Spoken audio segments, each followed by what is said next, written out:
అప్పుడు అంటే ఈ ఆ సమయంలో మీరు చిన్నపిల్లలు, నాన్నగారు చనిపోయారు, తర్వాత అమ్మగారు పూర్తిగా మీకోసం ఆవిడన్నీ త్యాగం చేసి అన్నారు. సో మీకు ఎప్పుడు అంటే ఒక కనిపించిన దేవుడి మీద మీకు ఎప్పుడు అసలు కోపం రాలేదు? ఏంటి మాకెందుకు ఇది, అంత మంచి మనిషిని నువ్వు ఎందుకు తీసుకెళ్ళిపోయావు, మేము ఎందుకు ఇంత ఇబ్బంది పడాలని మీకు ఎప్పుడు కోపం రాలేదా దేవుడి మీద కానీ? కోపం కన్నా ఒకటే సార్, కోల్పోయిన తర్వాత ఆ వస్తువు అయితే తిరిగి రాదు, అదైతే వాస్తవం. ఆ విషయంలోనైతే మాత్రం నేను ఇప్పుడు ఈ రోజు నేను ఆయన కోల్పోయానని చెప్పి బాధపడుతున్నాను, కానీ బాధపడవచ్చు కానీ నిజంగా దానివల్ల ఎవరు వల్ల ఏంటనేది దాని మీద నేను మాట్లాడి కూడా నేను కోపం తెచ్చుకుని కూడా దానివల్ల ఉపయోగం అయితే ఏమీ లేదు. నిజంగా మీరు ఒకటి చెప్పండి, నేను ఈ రోజు నేను కానీ నిజంగా నేను ఇప్పుడు దేవుడి మీద నేను కోపం వచ్చి నేను అసలు ఎలా ఎందుకు జరిగింది, మీరు ఏం చేస్తారు, ఇవన్నీ ప్రశ్నించుకుంటే ఏం వస్తుంది? ఆయన చనిపోయిన వ్యక్తి వెండి తిరిగి వస్తారా?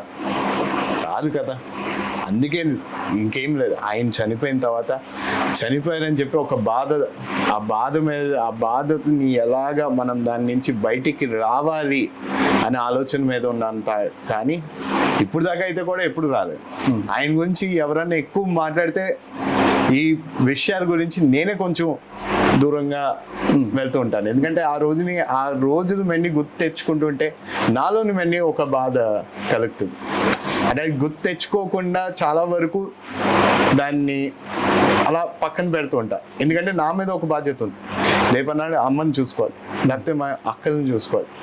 నేను ఎప్పుడు వాళ్ళ గురించి పనిచేయాలని చెప్పాను కూడా. ఇప్పుడు ఏంటంటే మా నాన్నగారు ఒకటే అంటారు, రేపన్నాడు ఆయన లేనప్పుడు ఒక అబ్బాయిగా నీకు ఒక బాధ్యత ఉంటుంది, ఇంట్లో ఉన్న ఆడపడుచులు అందరినీ చూసుకునే బాధ్యత నీ పైన ఉంటుంది. అది నాకు ఆనాడే ఒకళ్ళు తెలియజేస్తారు. అప్పటి నుంచి నేను కూడా దాని మీద ఎక్కువ ఫోకస్ పెట్టుకుని దాని మీద నేను ఎక్కువ ముందుకెళ్ళడం చేశాను.